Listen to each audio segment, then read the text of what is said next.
हरे मुरारी नाथ नारायण वसुदेव श्री कृष्ण गोविंद हरे मुरारी नाथ नारायण वसुदेव एकमात्र स्वामी सखा हमारे एकमात्र स्वामी सखा हमारे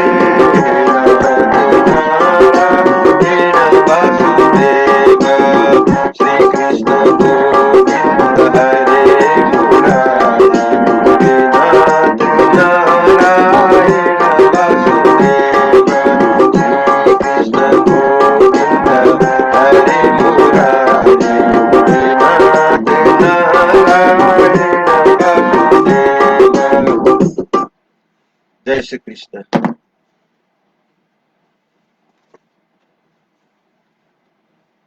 आज मैं कल का बाकी अंश प्रस्तुत करने जा रहा हूँ। भगवान श्री कृष्ण का जन्म का तीसरा अध्याय पाठ करने में जा रहा हूँ। प्रकट भय सर्वेश प्रभु, यही तृतीय अध्याय। कंस त्रास वसुदेव लकी गोकुल दियो पठाय। श्री सुखदेव जी बोले, हे राजन, जब श्री कृष्ण भगवान के जन्म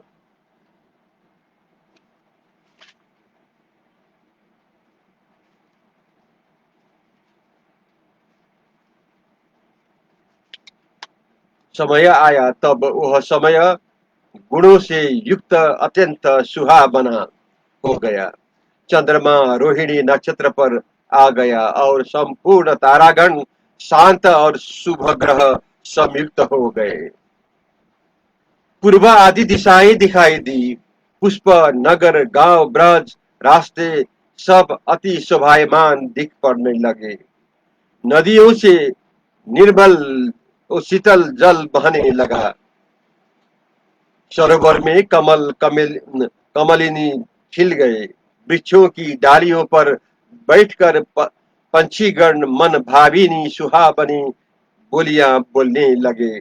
निदान कंस आदि राक्षसों के सिवाय सब साधु जनों के मन प्रसन्न हो गए और हरि भगवान के जन्म के सूचित करने वाले नगारे बजने लगे। मुनि व देवता गण ब्रज के ऊपर फूलों की वर्षा करने लगे। आनंद मर भरकर समुद्र लहराने लगा। मेघों के बीच दामिनी दमकने लगी। ऐसी भादो मास के कृष्ण पक्ष की अष्टमी बुधवार की रोहिणी जन्म में आधी रात के समय देव रूपिणी देवकी के कोख में विष्णु भगवान 16 कला से इस प्रकार प्रकट हुए जैसे पूर्व दिशा में चंद्रमा उदय होता है। श्याम वर्ण कटी पितपट माथे मुकुट अनूप शंख चक्र अम्बुज गधा घरे धरे चतुर्भुज स्वरूप। इस प्रकार अपने पुत्र रूप में से विष्णु भगवान को अवतार लिया जाना जानकर वसुदेव जी ने नेत्र प्रफुल्लित हो गए और उसी समय अपने मन में धैर्य धरकर ब्राह्मणों के निमित्त 10,000 गौओं को दान करने का संकल्प किया। हे परीक्षित, उस बालक की कांति से श्रुति का स्थान में कुछ भी अंधेरा नहीं रहा। तदंतर वसुदेव जी स्तुति करने लगे, हे भगवान, मैं आपको अच्छे प्रकार जानता हूँ। आप माया से परे साक्षात परम पुरुष भगवान हो, केवल अनुभव और आनंद स्वरूप हो और सबके साक्षी हो। आप ही महाप्रलय के अंत में इस त्रिगुणात्मक जगत को अपनी माया से रचना करते हो और इस जगत में प्रवेश नहीं करते तो भी अपने स्वरूप से प्रवेश होने के समान देखने में आते हो। आपका स्वरूप बुद्धि आदि की इंद्रियों से जानने में नहीं आता। जैसे दुग्ध में शब्द स्पर्श रूप रस गंध ये पांचों वस्तुएं हैं, परंतु नेत्रों से केवल रूप ही देखने में आता है। नेत्रों से रस का ज्ञान नहीं हो सकता। इसी प्रकार विषय में आपका ग्रहण नहीं हो सकता, क्योंकि आप सर्वस्व रूप परमात्मा हो, व्यापक और परमार्थ वस्तु हो। बाहिर भीतर भाव आपके नहीं है, इस कारण परिचित रहित हो अंतर्यामी स्वरूप से जगत में प्रवेश होना संभव नहीं। फिर गर्भ में प्रवेश होना कैसे घटित हो सकता है? हे विभो, इस प्रकार विश्व की रक्षा करने की अभिलाषा के अभिलाषा से ले आप हमारे घर में प्रकट हुए हो। इस दुष्ट कंस ने हमारे घर में आकर जन्म आ, आकर हमारे घर में आपका जन्म सुनकर आपके बड़े भाई मार डाले हैं। उसके सेवक लोग इस समय जबकि आपका अवतार होना सुनावेंगे, तो वह सुनते ही हाथ में शस्त्र लेकर अभी दौड़ता हुआ यहाँ आ पहुंचेगा। जब वसुदेव जी इस प्रकार स्तुति कर चुके, तब देवकी कंस के भय से धीरे धीरे स्तुति करने लगी। हे भगवान, यह मनुष्य मृत्यु रूप काल से डरकर सब लोगों को भागता फिरता है, परंतु इसको कोई निर्भय स्थान प्राप्त नहीं होता है। तब वह सुखपूर्वक सोता है और उसकी मृत्यु उससे दूर भाग जाती है, अर्थात वह जन्म मरण से छूटकर मोक्ष को प्राप्त होता है। आप भक्तों को दुख को दूर करने वाले हो, इस कारण इस भयानक उग्रसेन की कंस से भयभीत मेरी रक्षा करो। हे मधुसूदन, हमारे यहाँ तुम्हारा जन्म होना यह पापी कंस न जान लेवे, क्योंकि मैं तुम्हारे हेतु कंस से बहुत डरती हूँ। यह जो अलौकिक और दिव्य शंख चक्र गदा पद्म तथा श्री वत्स चिन्ह के सुशोभित चार भुजा वाला जो स्वरूप है, सो आप इसको छिपा लो। भगवान बोले, तुमको अपने पूर्व जन्म का स्मरण नहीं है? सुनो, पूर्व जन्म में तुम स्वयंभू मनंतर में प्रश्नी नाम थी और वसुदेव जी उस समय सुतपा नाम निष्पाप प्रजापति थे। जब ब्रह्मा जी ने तुम दोनों को प्रजा को रचने की आज्ञा दी, तो इंद्रियों को रोककर आपने परम तप किया। वर्षा, वायु, धूप, जाड़ा, गर्मी, इन काल के गुणों को सहते हुए श्वास रोककर मल को दूर कर मुझसे वरदान पाने की इच्छा से शांत चित्त होकर आप दोनों ने मेरी आराधना की। इस प्रकार तप करते करते श्रद्धा पूर्वक तुमने अपने हृदय में मेरा ध्यान किया। तब इसी में मैं तुम पर बहुत प्रसन्न हुआ और तुम्हारी मनोकामना पूर्ण करने को इच्छा से मैं प्रत्यक्ष प्रकट होकर तुमसे कहने लगा, वर मांगो। तब तुमने यह वरदान मांगा कि तुम्हारे समान स्वरूपवान पुत्र हमारे हुए। आपने विषय भोग नहीं भोगे, यह और तुम्हारे संतान भी नहीं हुई थी। इस कारण देवी माया से मोहित होकर तुमने मुक्ति नहीं मांगी। वरदान देकर जब मैं चला गया, तब तुमने मेरे समान पुत्र होने का वर पाकर अपने मनोरथ विषयों का सुख भोगने लगे। प्रश्न, गर्भ नाम से प्रसिद्ध होकर मैं ही तुम्हारा पुत्र हुआ। फिर आदिति रूप तुम्हारे विषय कश्यप जी के वीर्य से मैं उपेंद्र नाम से तुम्हारा पुत्र हुआ, परंतु 52 अंगुल का शरीर होने के कारण मेरा नाम 52 अवतार प्रसिद्ध हुआ। अब मैंने फिर तीसरी बार इसी रूप से तुम्हारे घर में अवतार धारण किया है। हे माता, पूर्व जन्म का स्मरण कराने के अर्थ मैंने तुमको इस समय यह स्वरूप दिखाया है, क्योंकि जो मैं मनुष्य देह के प्रकट होता तो तुमको कैसे जान पड़ता कि भगवान ने हमारे घर में अवतार लिया है। अब तुम दोनों चाहे मुझको पुत्र जानकर स्नेह करो, चाहे परमेश्वर मानकर ध्यान करो। जिस प्रकार तुम करोगे उसी प्रकार की भावना से मोक्ष को प्राप्त होएगी। यही अवसर गोकुल हम ही देहु तात पहुंचाया, लावन तनया नंद की देव कंस लहु जाया। नंद यशोदा तप कियो, मोही सु मन लाए, देखियो देखियो चाहत बाल सुख रहो, कखुक दिन जाय। पुनि आओ आवे मथुरा नगर, हतो कंस तत्काल, घरहु धीर हम असी कह प्रभु युनि, पुनि पौड़े बनी बाल। भगवान इस प्रकार वासुदेव जी को समझा बुझाकर मौन हो गए और माता पिता के देखते देखते अपनी माया से शीघ्र साधारण बालक हो गए। तदंतर वसुदेव जी ने भगवान की प्रेरणा से उस बालक को सुतिका घर में उठाकर जिस समय बाहर जाने की इच्छा की, उसी समय यशोदा ने अजन्मा योग माया को उत्पन्न किया। उस योग माया ने ऐसी ऐसी माया फैलाई कि उसके प्रभाव से सबकी सुधी बुद्धि जाती रही। द्वारपाल तथा पूर्ववासी लोग सब सो गए। हाथ पांव की हथकड़ी बेड़ी खुल पड़ी। जब श्री कृष्ण को लेकर वसुदेव जी चले, उस समय मथुरा के सब द्वार आपसे आप ऐसे खुल गए कि जैसे सूर्य धारण के उदय होते ही अंधकार का नाश हो जाता है। मेघों के बरसरे से यमुना जी ऐसे चढ़ रही थी कि कोसों कोसों तक जल ही जल देख पड़ता था। पवन की बेग में जल में ऊंची ऊंची तरंगे उठ रही थी। उस समय वसुदेव जी ने अपने मन में बहुत घबराने लगे। फिर जैसे रामचंद्र जी को समुद्र ने मार्ग दिखाया था, उसी प्रकार यमुना जी ने वसुदेव को मार्ग दिखाया। फिर वसुदेव जी ब्रज से नंद के घर पहुंचकर वहां नींद में सोते हुए सब गोपों को देखकर अपने पुत्र को यशोदा जी के शैया पर पौढ़ाए उसकी पुत्री को लेकर लौटे और अपने घर की ओर चल दिए।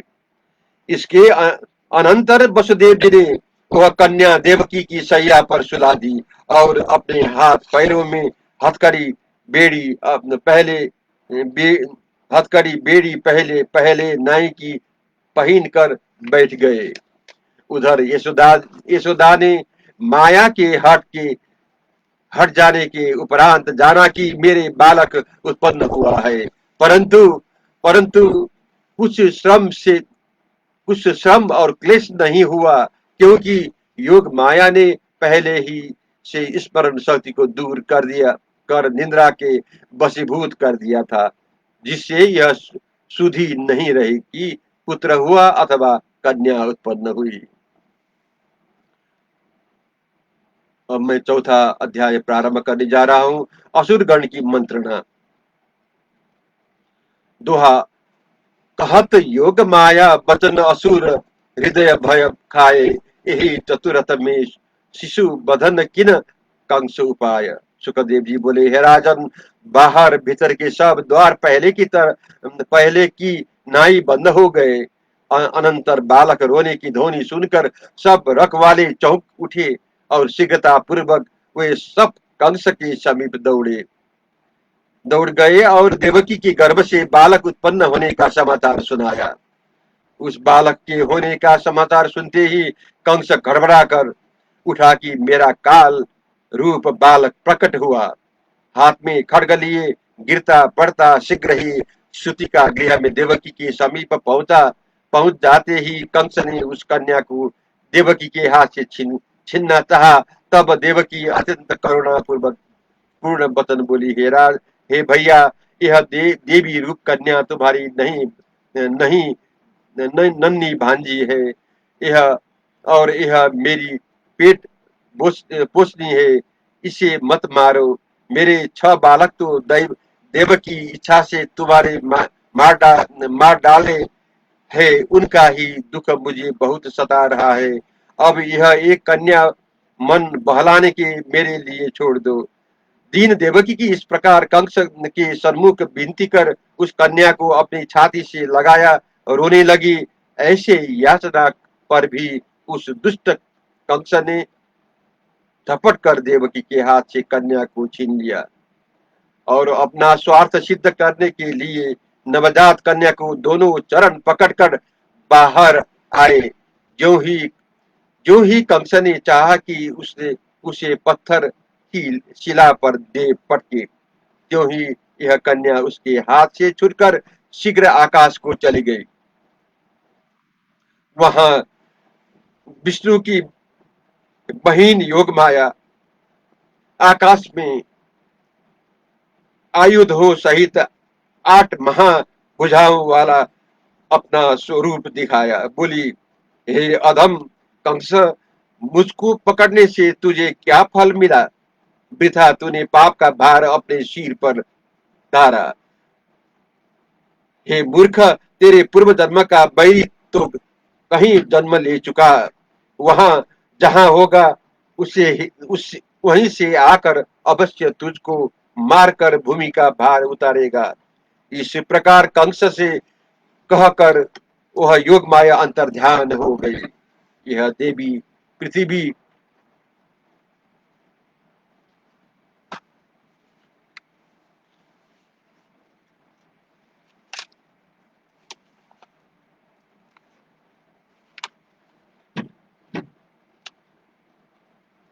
थोड़े यहाँ यहाँ मेरा पेज का गड़बड़ हुआ है, इसलिए मैं थोड़ा सा पेज को पता लगाने का काम कर रहा हूँ।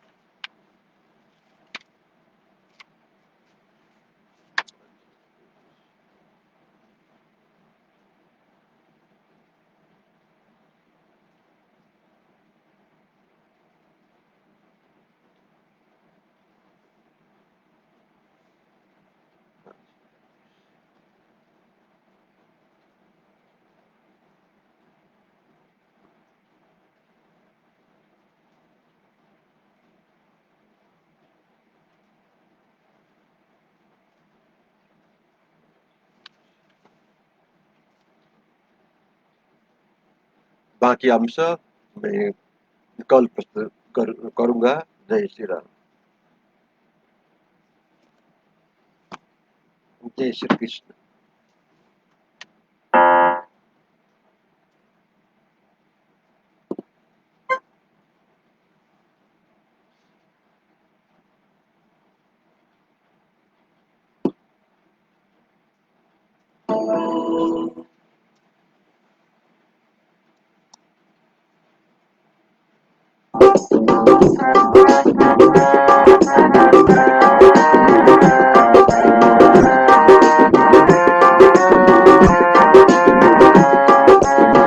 श्री कृष्ण गोविंद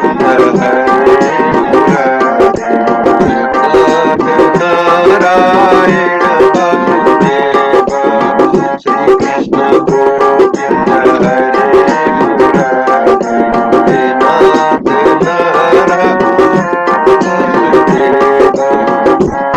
मातृस्वामी सखा हमारे, मातृस्वामी सखा हमारे, नाथ नारायण वासुदेव। श्री कृष्ण गोविंद हरे मुरारी, नाथ नारायण वासुदेव। श्री कृष्ण गोविंद हरे नाथ नारायण वासुदेव। एकमात्र स्वामी सखा हमारे, एकमात्र स्वामी सखा हमारे, नाथ नारायण वासुदेव। श्री कृष्ण